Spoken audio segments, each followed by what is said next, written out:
PFI और SDPI जैसी तंजीमों की आड़ में मुल्क दुश्मनी की साजिश रचने और मुल्क दुश्मन सरगर्मियों को अंजाम देने के इल्जाम में गिरफ्तार मुश्तबा दहशतगर्द अतहर परवेज और अरमान मलिक की रिमांड की मुद्दत खत्म होने के बाद इनके लिए सख्त हिफाजती इंतजाम किए गए। आज अदालत में इन्हें पेश किया गया, जहां एसआईटी ने तहवील में तौसी की अपील नहीं की। अतहर और अरमान से पूछताछ में एसआईटी को कई अहम शवाहिद मिले।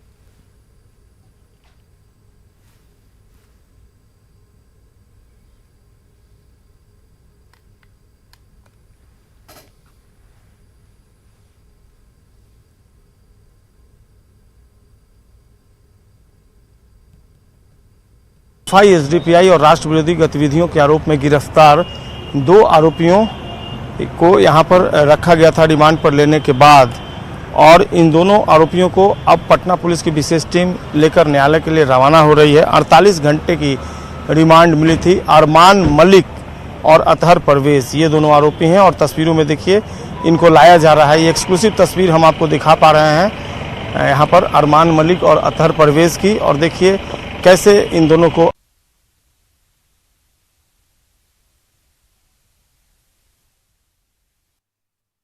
एसडीपीआई और राष्ट्र विरोधी गतिविधियों के आरोप में गिरफ्तार दो आरोपियों को यहां पर रखा गया था रिमांड पर लेने के बाद, और इन दोनों आरोपियों को अब पटना पुलिस की विशेष टीम लेकर न्यायालय के लिए रवाना हो रही है। 48 घंटे की रिमांड मिली थी। अरमान मलिक और अतहर परवेज ये दोनों आरोपी हैं, और तस्वीरों में देखिए इनको लाया जा रहा है। ये एक्सक्लूसिव तस्वीर हम आपको दिखा पा रहे हैं यहाँ पर अरमान मलिक और अतहर परवेज की, और देखिए कैसे इन दोनों को अब गाड़ी में यहाँ पर बिठा रही है पुलिस टीम।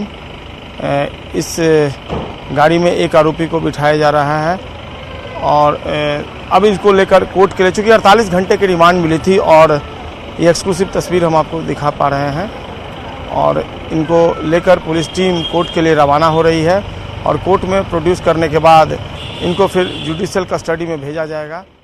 और निश्चित तौर पर कई अहम खुलासे किए हैं इन दोनों आरोपियों ने। जो जानकारी मिली है एसआईटी की तरफ से, एसआईटी ने पूछताछ की थी, और पूछताछ में एसआईटी के जो अधिकारी हैं उन्होंने मीडिया को इस बात की जानकारी दी थी कि जिस मकसद से इनसे इंट्रोगेशन किया गया था और जिस दिशा में जांच चल रही थी, उस दिशा में पटना पुलिस की एसआईटी कामयाब रही है, और कई अहम खुलासे डॉक्यूमेंट्री एविडेंस हैं और इंट्रोगेशन के बाद। और देखिए ये एक्सक्लूसिव तस्वीर आपको दिखा पा रहे हैं, और इनको यहाँ से लेकर पुलिस टीम दोनों आरोपियों को लेकर निकल गई है। यहाँ से इनको जुडिशियल कस्टडी में भेजा जाएगा। इनको कोर्ट में प्रोड्यूस करने के बाद जो पुलिस रिमांड थी वो खत्म हो गई है 48 घंटे की, और इन्हें अब वापस जेल भेजा जाएगा। तो ये आपको तस्वीर हमने दिखाई, एक्सक्लूसिव तस्वीर अरमान मलिक और अतहर परवेज की, जिन्होंने कई अहम खुलासे एसआईटी के इंट्रोगेशन में किए हैं, और कई अहम सबूत भी मिले हैं। देखना होगा इनसे जो पूछताछ हुई है उसके बाद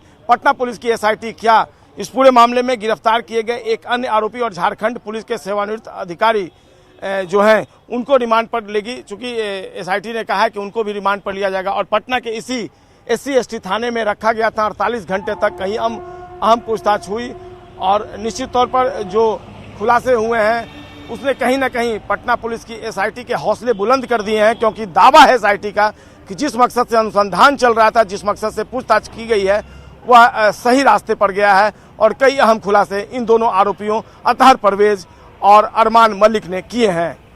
कैमरा पर्सन दीपक के साथ संजय कुमार, न्यूज़ 18 पटना।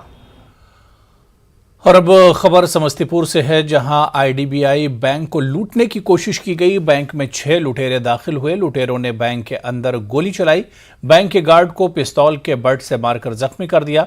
इसके बाद डाकू फरार हो गए और डकैती की बड़ी वारदात टल गई।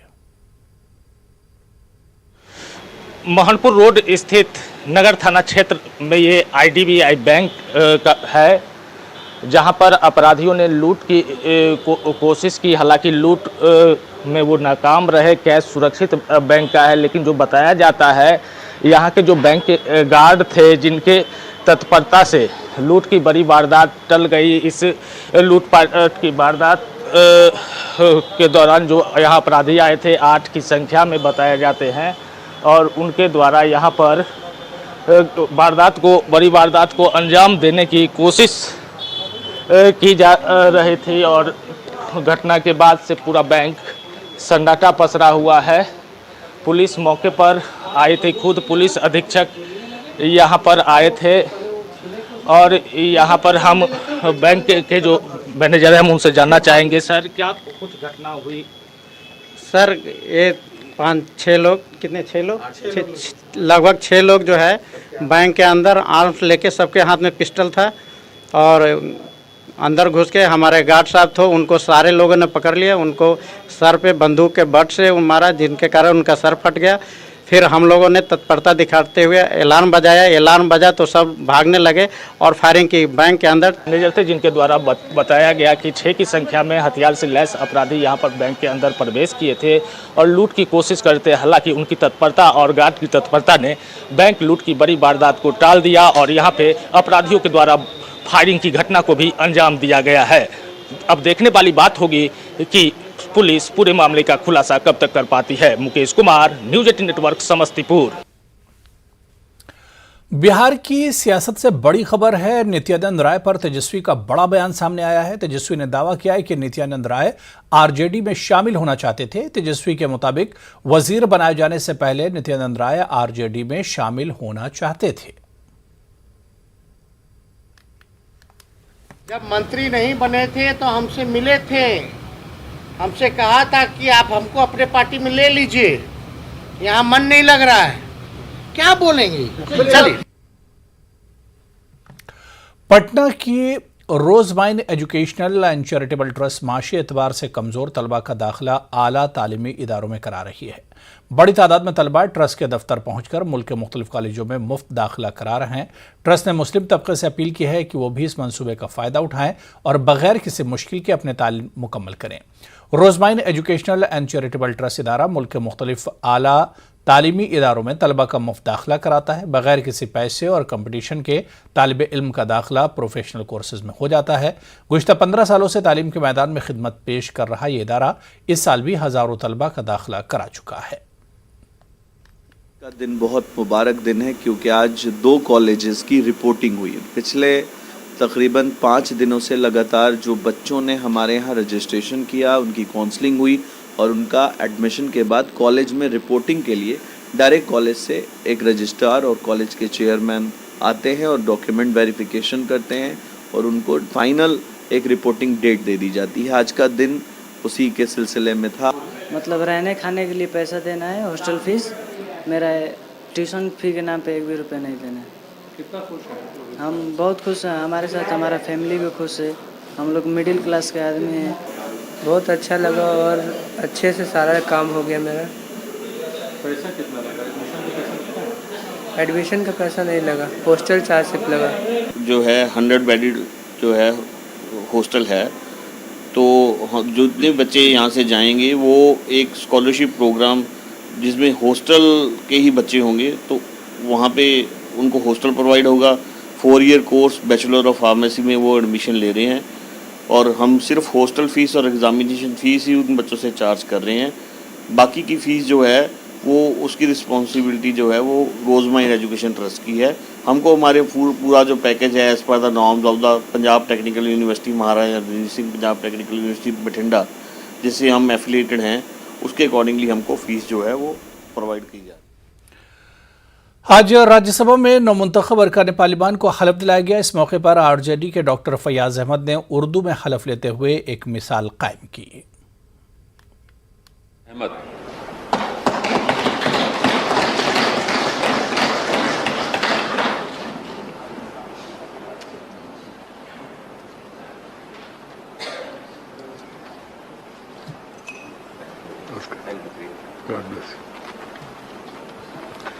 मैं डॉक्टर फयाज अहमद, जिसे राज्यसभा का रुकन मुंतखब किया गया है, खुदा के नाम से हल्फ उठाता हूँ कि मैं भारत के आईन पर जो कानून के बमूजिब तय पाया है एतकाद रखूँगा और उसका वफादार रहूँगा। मैं भारत के इक़्तिदार आला और सालमियत को बरकरार रखूँगा और जिस ओहदे को मैं संभालने वाला हूँ उसके फ़राइज़ वफादारी से अंजाम दूँगा।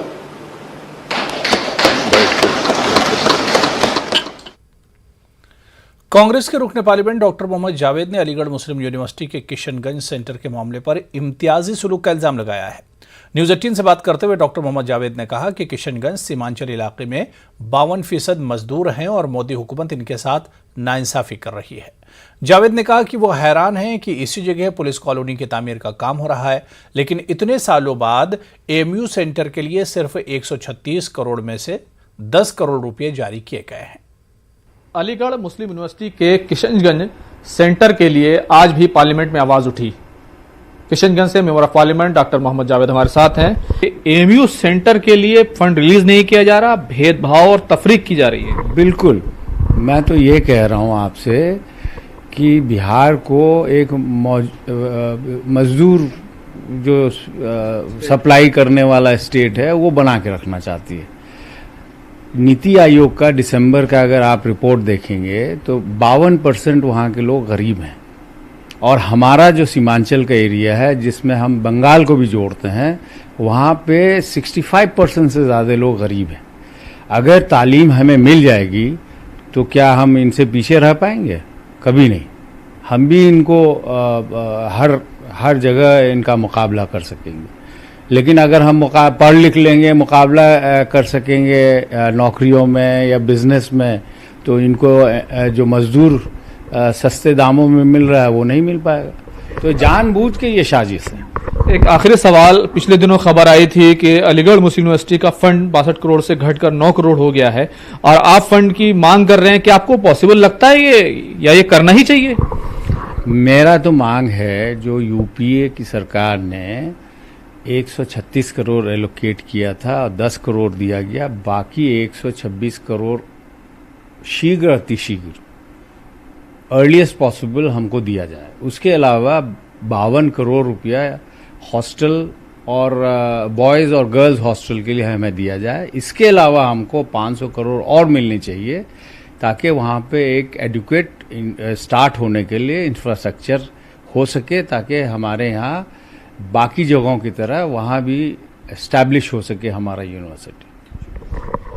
तो ये वो हालात हैं, आप समझ सकते हैं कि अभी तक भी जो किशनगंज का एएमयू सेंटर है वो फंड्स का इंतजार कर रहा है। सवाल ये है, देश अगर पढ़ेगा नहीं तो फिर आगे कैसे बढ़ेगा?